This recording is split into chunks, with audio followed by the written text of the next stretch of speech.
Hello बच्चों, तो बेटे आज हम सीखेंगे एचसीएफ और एलसीएम। बड़ी प्यारी सी चीजें हैं दोनों। देखिए, एचसीएफ का मतलब होता है बेटे हाईएस्ट कॉमन फैक्टर,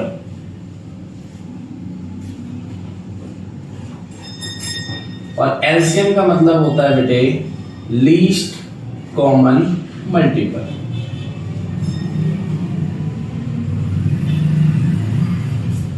एक सवाल करते हैं और समझते हैं कैसे फाइंड करते हैं बेटे एचसीएफ और एलसीएम। देखिए, find the HCF and LCM of 30 and 45। तो हमें बेटा सबसे पहला जो काम है वो ये करना है कि दोनों को फैक्टराइज करना है, और उम्मीद है कि आप फैक्टराइजेशन जानते होंगे। तो बेटा अगर मैं इसे 3 से डिवाइड करता हूँ तो 10 आएगा, फिर 2 से डिवाइड करता हूँ तो 5 आएगा, फिर 5 से करता हूँ तो 1 आएगा। तो नॉर्मली 30 के हमने फैक्टर करे 3 इंटू 2 इंटू 5।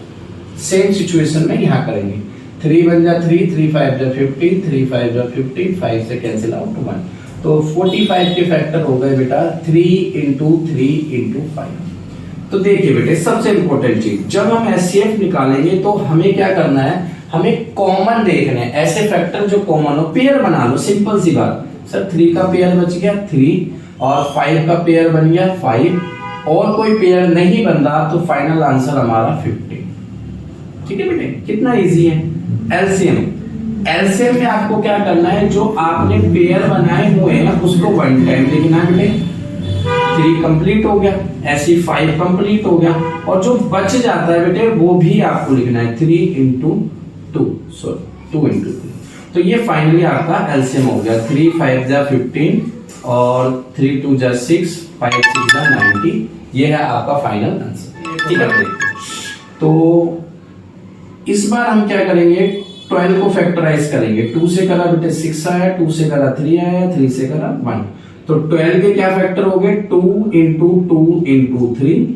ऐसे बेटे 45 के फैक्टर हमने करे हुए हैं यहाँ पे, तो सेम लिख देते हैं 3 इंटू 3 इंटू 5। तो एचसीएफ के लिए बेटे क्या करा था हमने, सर एचसीएफ के लिए कॉमन लेंगे। तो पेयर देखिए यहाँ पे एक ही पेयर बन रहा है, तो फाइनली यहाँ पे जो एचसीएफ आता है वो है 3। लेकिन जब मैं आपसे बोलूं एलसीएम निकालिए, तो एलसीएम के लिए मैंने क्या बोला था, पेयर वाले को 1 टाइम लिखो, जो इंडिविजुअल है 2 का 2 लिखो, 2 का 2 लिखो, 3 का 3 लिखो, और 5 का 5। सारी चीज लिखनी है। तो 3 2 जा 6, 6 2 जा 12, और 5 इंटू 3 15, और 15 5 180। सॉरी, ठीक है बेटे, उम्मीद है बेटे आपको क्लियर होगा how to find HCF and LCM. तो मिलते हैं बेटे नेक्स्ट।